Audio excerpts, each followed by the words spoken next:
Life is short. How to spend it wisely. My name is Andre Lewis, and I count my life in seconds. I wake at 4:30 a.m. The alarm does not ring. I turned off the sound months ago. I don't need it now. My eyes open the way a door opens when the right key turns. Tick, I sit up. Tick, I place my feet on the floor. Tick, I breathe in. Tick, I breathe out. I learned to cut the fat from my days. No scrolling in bed, no long showers, no 5 more minutes. I keep a card on the nightstand. It lists my morning steps with times next to each line. Brush teeth, 45 seconds. Wash face, 30. Make bed, 20. The card is small and neat. I rewrite it every Sunday. I like the weight of the pen in my hand. I like the way the numbers calm me down. The clock above my dresser is cheap and loud. I bought it for the sound. Every tick is a finger tapping my shoulder. Stay on pace, Andre. It is not a kind voice. It is the voice that kept me from losing jobs, losing money, losing face. The voice that kept me from becoming my father, who was late to everything, even his own last breath. I start coffee. I crack 2 eggs. I eat at the counter. I do not sit. Sitting softens me. I stand and chew and look at the card. I drink the coffee while it is still hot enough to hurt my tongue. It keeps me honest. It keeps me awake. People at work say I am focused. They say it with a smile that is also a question. I do not answer the question. I just nod and say, I'm trying to use my time better. That line makes them feel safe. They like self-improvement. They like the idea that life is a machine you can fix if you hold the right wrench. But I do not feel safe. I feel watched. It started small. Some mornings, I would turn my head because I felt a breath on my neck. The kind of breath a clock makes when you press your ear to it. The room would be empty. The window would be shut. The cheap clock would be doing its job, steady and dumb. Tick. I timed my walk to the train. 7 minutes, 20 seconds if the crossing guard raised his hand. 6 minutes, 50 if he didn't. When I hit the platform on the good time, I felt something like pride, but thinner. Like pride with all the sugar boiled out. On the train, I kept my eyes down. I counted stops, I counted ads, I counted blinks. It kept my mind from drifting. It kept me inside the day, like a belt keeps you inside your pants. Tick. That was the sound that told me I was on track. That was the sound that told me I would not fall apart. I believed the sound belonged to me. I was wrong. It started with a post I saw one night after work. The title said, How to Make Every Second Count. I don't know why I clicked it. Maybe because the word sounded like a command. The article talked about a man who learned to stretch time by noticing each second. It said that if you paid close enough attention, seconds would slow down and life would last longer. That idea stuck to me like a hook in skin. I began to write the seconds down. I kept a notebook beside my bed and marked a line every time I heard the clock tick. Soon, I could guess the sound before it came.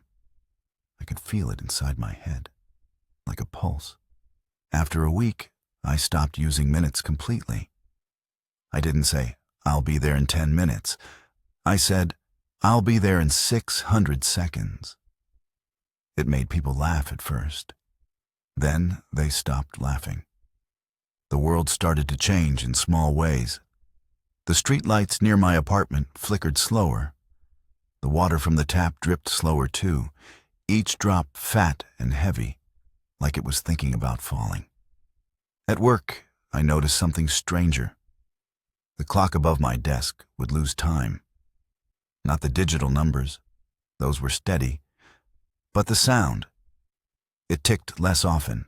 Sometimes It skipped whole beats, like it was holding its breath.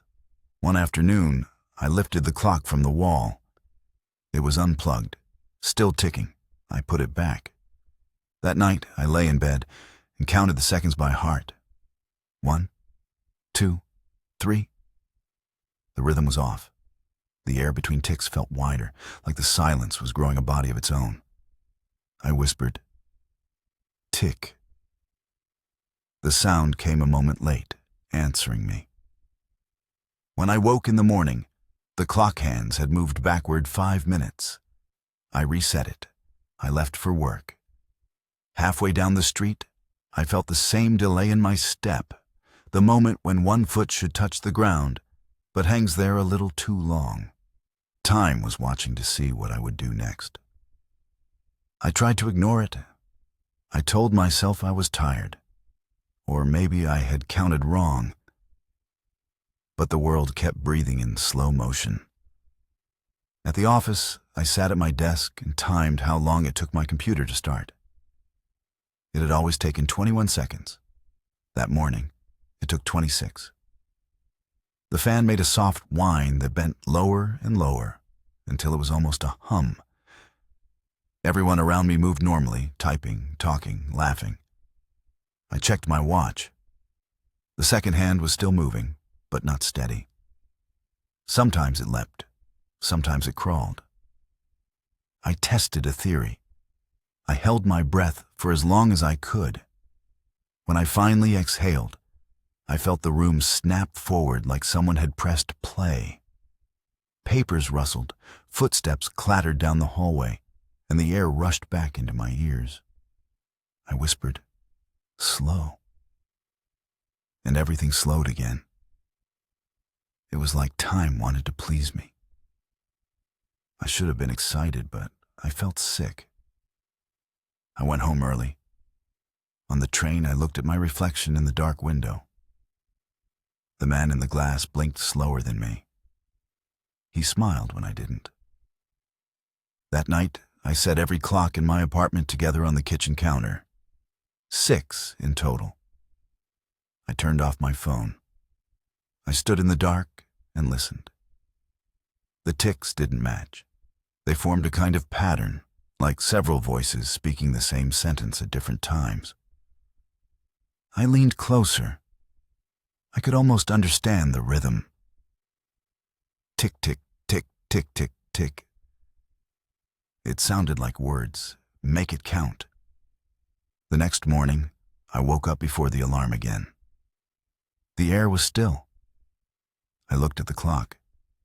It showed 4:30 a.m., same as always. But the ticking had stopped. When I picked it up, the second hand jumped forward, fast, so fast I thought it would spin off. The ticking returned, but faster than before. I felt dizzy. I dropped the clock. It hit the floor and shattered. The second hand landed near my foot, still moving by itself. I stared at it until it stopped. Then, somewhere deep in the walls, another tick answered back. The next few days blurred together. I didn't need my alarm anymore. I woke before it could ring, the same way a hunted animal wakes before the trap closes. At work, I stopped talking to people. I stopped checking messages. Every sound was too slow, every movement delayed. The world felt wrapped in wet cloth. My co-workers' mouths opened, but the words reached me seconds later. So I worked faster. I typed faster, walked faster, ate faster. Every saved second felt like a victory. Every delay felt like theft. At night, I could hear ticking inside my chest, under the heartbeat. It was softer than blood, but louder than thought. When I pressed my hand to my skin, I felt something small and sharp moving beneath it, like a gear. I tried to ignore it. I kept optimizing. Soon, I stopped eating dinner. That saved 22 minutes. I stopped calling my sister. Saved 15. I stopped sleeping full nights. saved hours. The more time I saved, the louder the ticking grew. I started to see shadows that didn't belong to me. When I turned my head, they darted away, like the dark was shy, but hungry. Sometimes, while brushing my teeth, I would glimpse a hand behind my reflection, a hand shaped like mine, but thinner, the skin gray and tight, veins pulsing in rhythm with the clock. I wrote it off as exhaustion, but I knew better. Time wanted something back. One morning, I woke up to find black marks on my arms, thin, straight lines that crossed at the wrist like the hands of a watch. They pulsed faintly, like veins keeping their own schedule. I scrubbed them until my skin burned. They stayed. Later that day, while standing at my desk, I noticed the second hand on my office clock skip backward again. I counted the ticks out loud. 59, 58, 57. A co-worker, Aaron, gave me a look. "You okay, Andre?" I smiled too wide. "I'm saving time," I said. She laughed, uncertain, then turned away. I watched her walk off, slow and heavy, like she was underwater.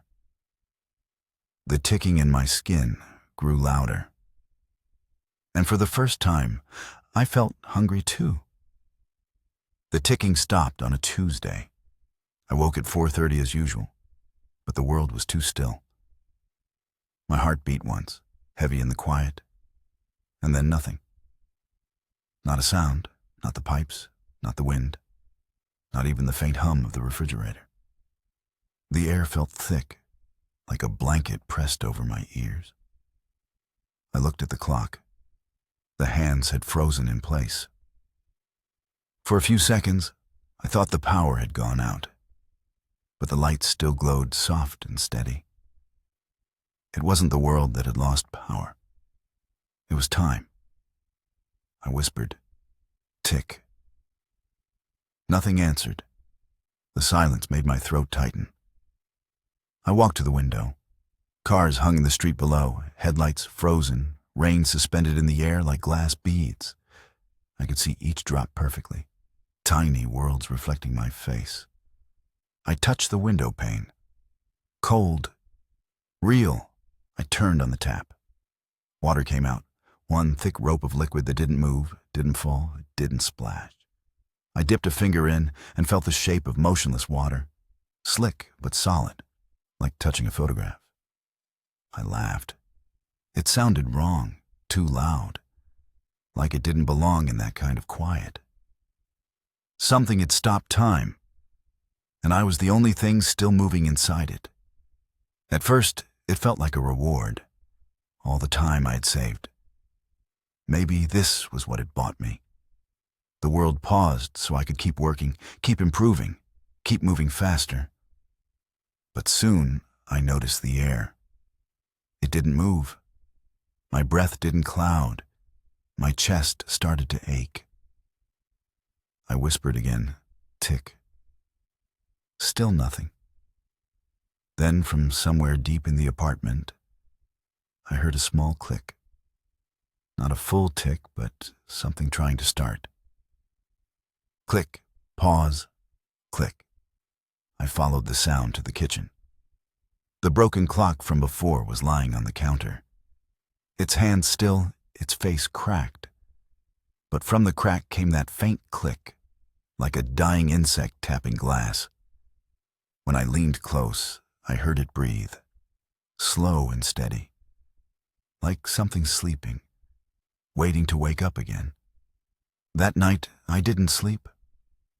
The silence wrapped around everything like wet paper. Even my thoughts felt slower, heavier, as if I had to drag them through mud to think. I sat at the kitchen table watching the broken clock. The crack across its face looked wider now, like it was breathing. The click inside had grown louder, not louder. Closer, and when the lights flickered, I thought maybe the power finally went out. But it wasn't the light that changed. It was the air.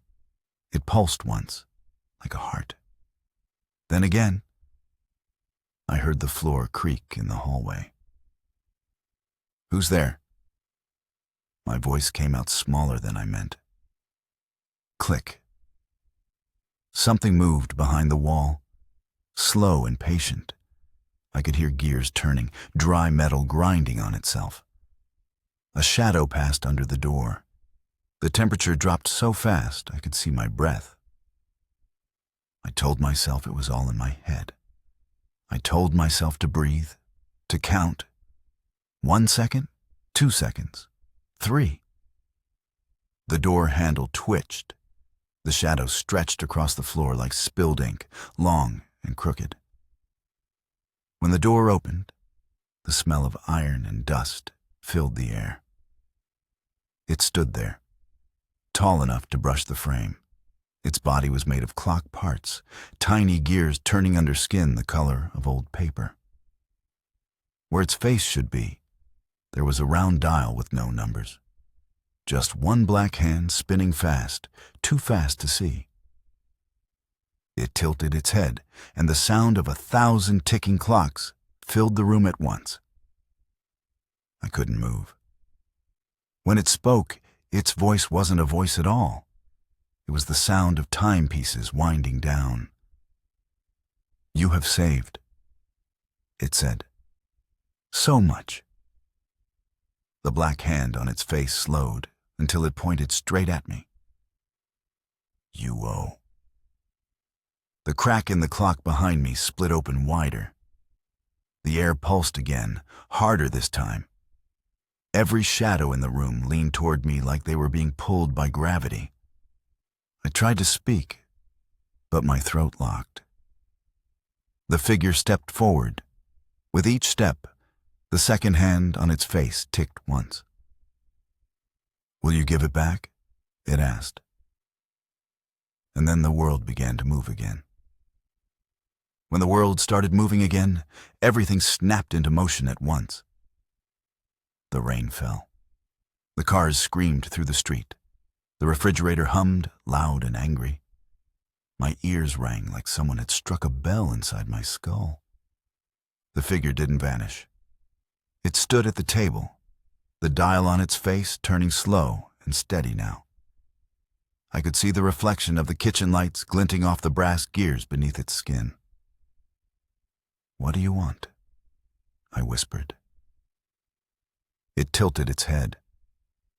The sound it made wasn't language. It was ticking, layered over whispers that came from everywhere, the sink, the floor, my own mouth. Then I understood. It didn't want money. It didn't want blood. It wanted time. "All that time you saved," the whisper said, "belongs to us." I shook my head. It was mine. I earned it. The figure's hand reached out, long fingers like clock hands bending at sharp angles. It touched my wrist. The black lines burned hot beneath my skin, spinning like tiny second hands. The world blurred. Days flipped past in flashes.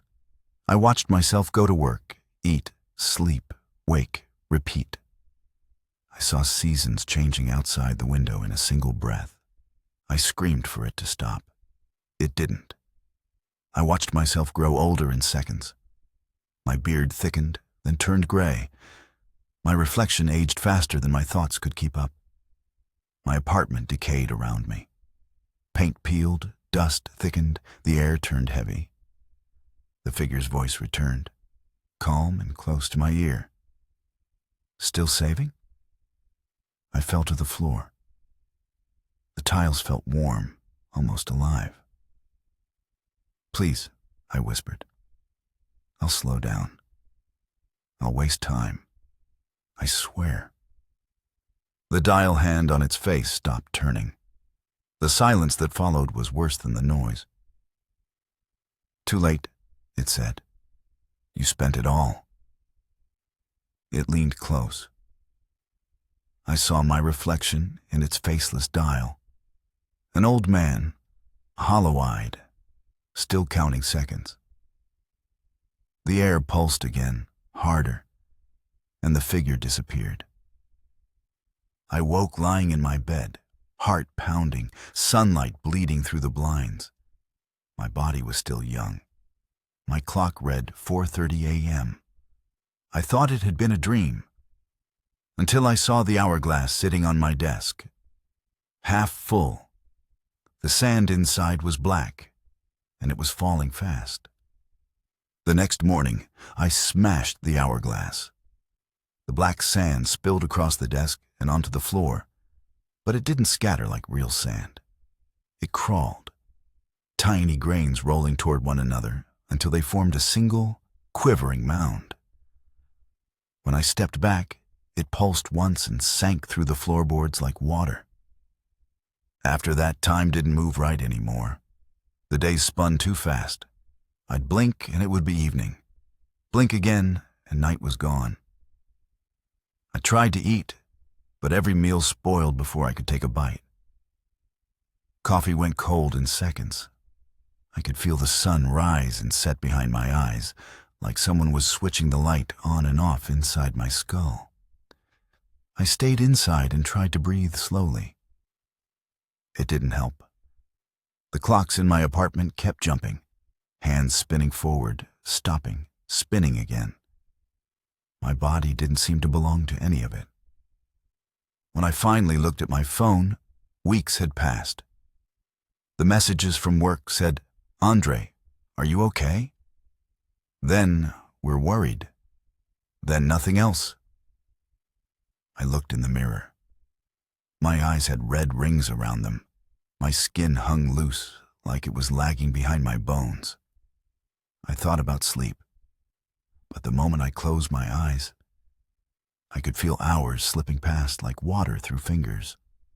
I screamed into the empty room, "Slow down!" The air went still. Everything froze again. The dust in the air, the second hand on the clock, the light from the window. I smiled. Relief. Finally, silence. Then the ticking started again. Quiet at first, coming from inside my head. The rhythm built until it hurt. Each tick pressed against my skull, harder and harder, like something trying to get out. I ran to the mirror. My reflection wasn't frozen anymore. He was still moving, still breathing, still smiling. He raised his hand and pointed at me. "You bought this," he said. The voice wasn't mine.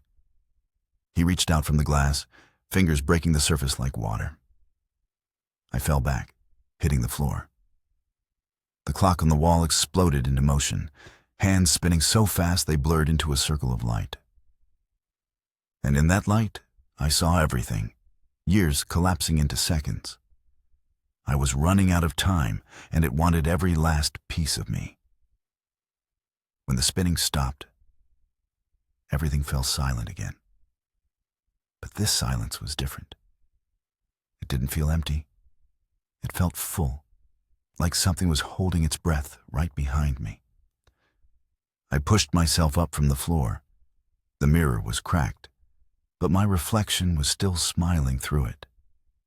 It mouthed something, slow and deliberate. I counted the shapes of its words. 3, 2, 1. Then all the clocks in the apartment stopped. Every single one. The sound died so completely, it was like sound itself had been erased. My ears rang. My heart pounded. Except it didn't. The rhythm in my chest had stopped too. I should have fallen. I should have passed out. But I was still standing. Outside the window, the sky was gray and motionless. The city hung there like a photograph. I could see a man in the street mid-step, his coat frozen in mid-air, the shape of rain on his shoulders shining like glass. I whispered, "Please, start again." Nothing. My voice didn't even echo. It vanished before it left my mouth, swallowed by the stillness. I waved my hands, clapped, screamed. No sound. The only movement left was my reflection. It pressed its hand against the inside of the glass and tilted its head, studying me. The cracks across the mirror glowed faintly, pale lines of light that pulsed like veins. Then I saw it. Something dark moving behind the reflection, like smoke crawling through the cracks. The shadow filled the glass, shaping itself into a familiar figure. The dial-faced thing leaned forward, its black hand spinning slower now. It raised that hand and placed it over my reflection's heart. The cracks spread. The reflection's mouth opened in a silent scream. Then everything inside the mirror went still. I turned away. Every breath felt too long, too heavy. My vision flickered at the edges, like a film reel stuttering on its last frame. The ticking started again. Just one tick, stretched thin as a sigh. Then nothing, and in that nothing, I realized what had happened. Time hadn't stopped for everyone else. It had stopped for me. I was the only thing left between the seconds. No heartbeat, no sound. Just one endless pause. It's hard to know how long I've been here.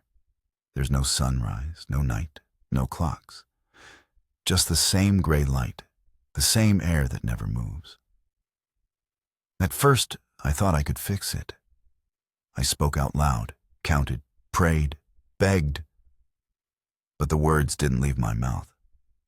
They fell flat in the air like snow that never touches the ground. I tried to write, but the pen wouldn't make a mark. The ink hung in the air, trembling like it was afraid to land. I walked through the city. Everyone was still. A man's hand hovered over a car door. A bird hung mid-flight. Wings spread like broken glass. A woman's hair floated behind her head, never settling. I touched her shoulder. She was cold, but not dead. She just wasn't.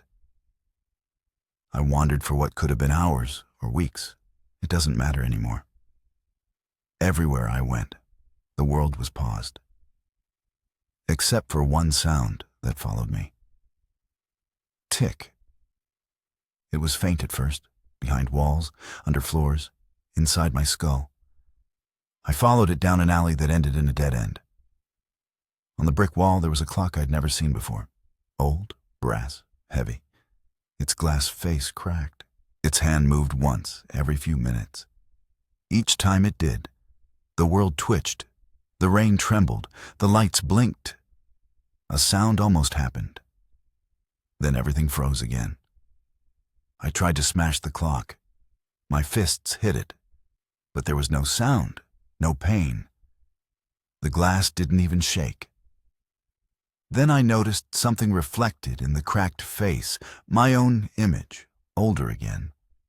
My hair gone white, my eyes sunken. The reflection smiled. Tick. The hand moved again, and I saw another version of me appear behind it, younger, then older still, each one watching me from inside the glass.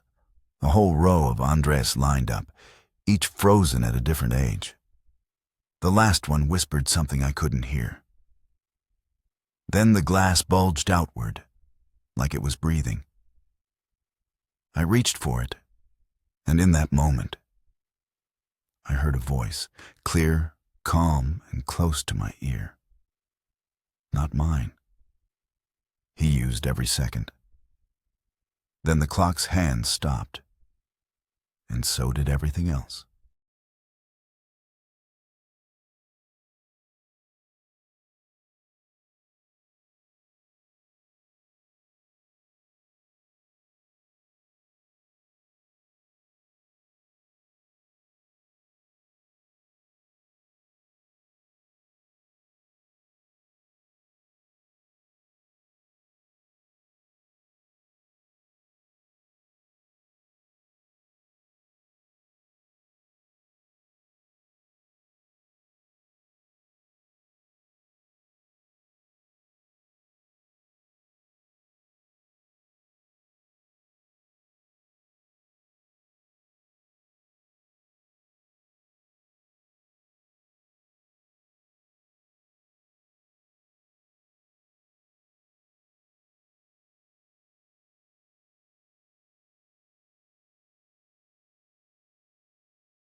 Thank you for listening to The Storyteller's Moon. If this story touched you, scared you, or kept you on the edge of your seat, don't forget to like, share, and subscribe. Your support keeps the stories alive, and I can't wait to share the next one with you under the moonlight. Until then, may your nights be safe and your dreams unforgettable.